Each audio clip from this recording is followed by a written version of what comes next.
SDNP belum selesai lagi, mana DP-nya bentar lagi, gimana ya? Iya, tapi mana di Solo tuh cuacanya panas banget lagi. Iya, kadang-kadang suka hujan. Jadi kayak cuacanya nggak menentu gitu. Kenapa ya? Oh, kalau itu karena kita lagi musim pancaroba. Nah, kalau musim pancaroba itu musim peralihan dari musim kemarau ke musim hujan ataupun sebaliknya. Nah, kemarin-kemarin kan kita udah ngerasain kemarau panjang dong, apalagi di Solo itu panas banget ya kan. Nah, sekarang tuh lagi musim pancaroba, jadi kadang-kadang hujan, kadang-kadang panas, ataupun paginya panas, sorenya hujan, gitu. Oh iya iya. Nah, maka dari itu kita akan mempelajari lebih lanjut tentang perubahan iklim.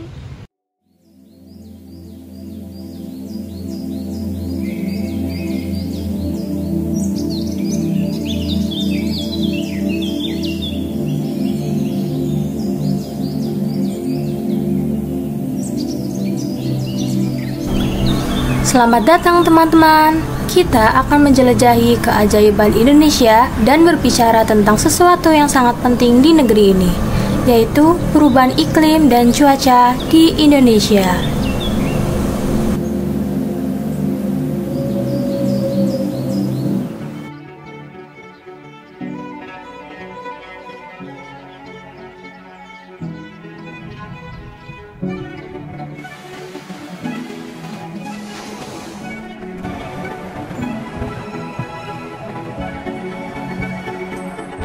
Nusantara, tanah air yang subur dan kaya akan keindahan alam, pulau seribu pesona, hutan yang megah dan keragaman budaya yang luar biasa. Namun sayangnya, di balik keindahan ini, Indonesia juga mengalami dampak nyata dari perubahan iklim yang sedang berlangsung secara global.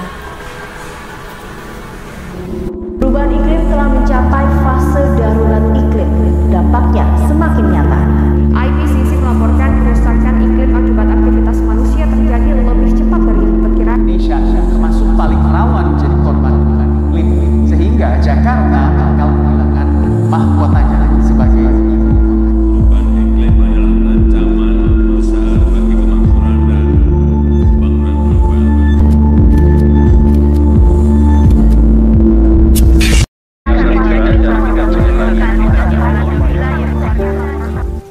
Di tengah keindahan alam Indonesia, kita tidak bisa mengabaikan kenyataan bahwa perubahan iklim sedang terjadi.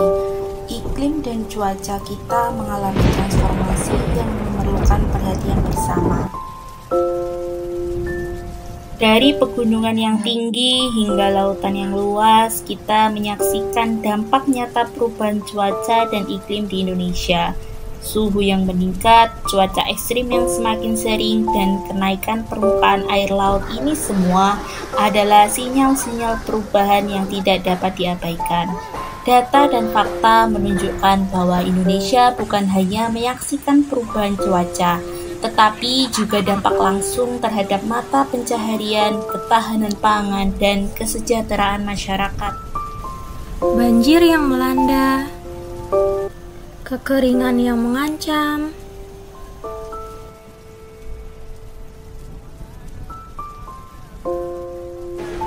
dan cuaca ekstrim lainnya meresahkan kita semua. Di balik keindahan Indonesia, ada tantangan besar yang perlu kita hadapi bersama, yakni perubahan iklim. Hari ini kita akan menyelami lebih dalam dampak, penyebab, dan langkah-langkah yang dapat kita ambil.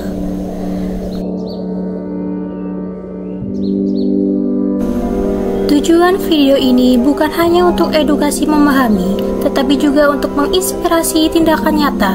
Mari kita bersama-sama membuka mata, hati, dan pikiran kita untuk melangkah menuju masa depan yang berkelanjutan. Hari ini kita akan menyelami narasi global yang mempengaruhi tanah air kita. Mari kita bersama-sama membuka pintu wawasan dan menggali lebih dalam tentang perubahan iklim.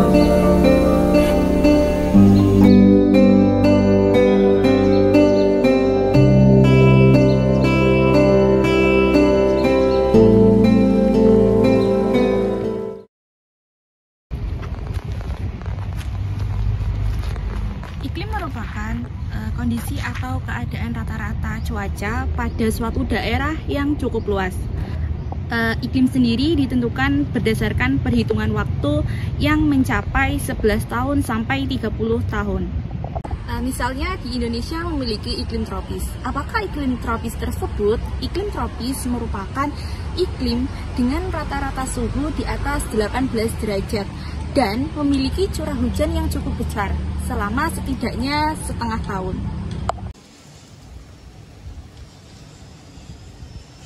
Terdapat 5 unsur iklim dan cuaca, yaitu 1. Temperatur udara. Adalah derajat panas dan dinginnya udara. Temperatur udara di berbagai tempat tidaklah sama. Faktor-faktor yang mempengaruhi temperatur udara yaitu 1. Ketinggian tempat. Semakin kita mendekati daerah laut, maka semakin panas. Begitupun sebaliknya, semakin kita mendekati daerah pegunungan, yaitu semakin dingin. Yang kedua, lama penyinaran matahari, yaitu daerah yang semakin lama mendapatkan radiasi matahari, maka semakin panas. 2. Tekanan udara. Permukaan bumi mendapat tekanan udara karena memiliki massa. Permukaan bumi mendapatkan tekanan udara karena adanya massa. Semakin jauh suatu tempat dari permukaan laut, maka semakin kecil tekanan udaranya. Yang ketiga, angin. Angin adalah udara yang bergerak dari daerah maksimum ke daerah minimum. Yang keempat, awan. Awan adalah kumpulan uap air dan kristal es pada udara di atmosfer. Yang kelima, curah hujan.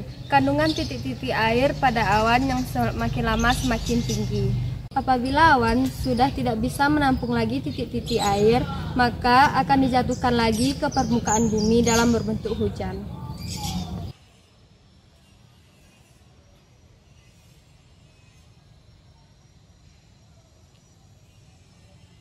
Indonesia terletak di antara 6 derajat lintang utara sampai 11 derajat lintang selatan dan 95 derajat bujur timur sampai 141 derajat bujur timur.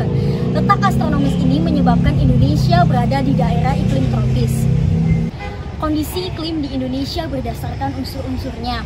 Yang pertama, ada sinar matahari. Indonesia menerima sinar matahari sepanjang tahun. Hal ini menyebabkan suhu di Indonesia cenderung tinggi. Yang selanjutnya ada awan. Awan di Indonesia cukup beragam, yakni ada awan rendah dan awan tinggi. Awan rendah yaitu awan stratus. Yang ketiga ada kelembaban udara. Kelembaban di Indonesia cenderung tinggi, yaitu sekitar 70-80%. Hal ini disebabkan banyaknya perairan di wilayah Indonesia. Yang selanjutnya ada angin. Angin di Indonesia dipengaruhi oleh angin musim. Angin musim timur terjadi pada bulan Oktober sampai April, sedangkan angin musim barat terjadi pada bulan April sampai Oktober. Angin musim timur membawa uap air dari Australia sehingga menyebabkan musim hujan di Indonesia. Sedangkan angin musim barat yakni membawa uap air dari Asia sehingga menyebabkan musim kemarau di Indonesia. Pengaruh cuaca dan iklim bagi kehidupan. Cuaca dan iklim merupakan faktor alami yang sangat penting bagi kehidupan manusia. Contohnya dalam sektor pertanian, perikanan, transportasi, dan industri. Cuaca dan iklim sangat mempengaruhi di bidang pertanian. Masyarakat Indonesia sebagian besar bekerja dalam sektor agraris, yang mana cuaca dan iklim sangat mempengaruhi pola kehidupan mereka. Contohnya adalah masyarakat Indonesia sangat mempercayai pada bulan September, Oktober, November, Desember, di mana bulan tersebut bulan musim penghujan, yang mana bulan-bulan tersebut masyarakat Indonesia turun ke lahan mereka atau ke ladang mereka untuk mengolah lahan pertanian. Cuaca dan iklim di bidang transportasi. Cuaca dan iklim sangat mempengaruhi jalannya transportasi, contohnya di laut dan udara. Pada saat musim penghujan, jalur laut dan udara sangat terganggu karena ditakutkannya adalah hujan badai atau angin kencang. Kondisi iklim di Indonesia. Indonesia berada pada zona iklim tropis dan memiliki dua musim, musim penghujan dan musim kemarau. Musim penghujan memiliki periode pada bulan Oktober sampai bulan Maret, sementara musim kemarau pada bulan Mei sampai bulan September. Karena adanya berbagai faktor geografis, pola iklim negara Indonesia memiliki karakteristik tersendiri. Adapun beberapa faktor yang mempengaruhi pola iklim Indonesia antara lain: yang pertama, letak wilayah Indonesia di sekitar ekuator mengakibatkan rata-rata suhu tahunan senantiasa tinggi. Suhu bulan terdingin masih di atas 18 derajat karena penyinaran matahari senantiasa tegak. Yang kedua, bentuk wilayah Indonesia berupa kepulauan yang dikelilingi laut mengakibatkan rata-rata kelembaban udara tinggi. Bahkan pada musim kemarau pun kelembaban relatifnya masih di atas 70% sampai 80%. Dan yang ketiga, posisi negara Indonesia yang diapit oleh samudera dan benua mengakibatkan pola iklim Indonesia dipengaruhi sirkulasi angin muson yang berembus dari benua Asia atau Australia. Lembaga-lembaga yang menyediakan dan memanfaatkan data cuaca dan iklim di Indonesia. Lembaga yang pertama adalah 1. Badan Meteorologi, Klimatologi, dan Geofisika atau yang biasa kita sebut BMKG. BMKG ini merupakan lembaga non-departemen atau LPND yang pimpinannya merupakan seorang kepala badan.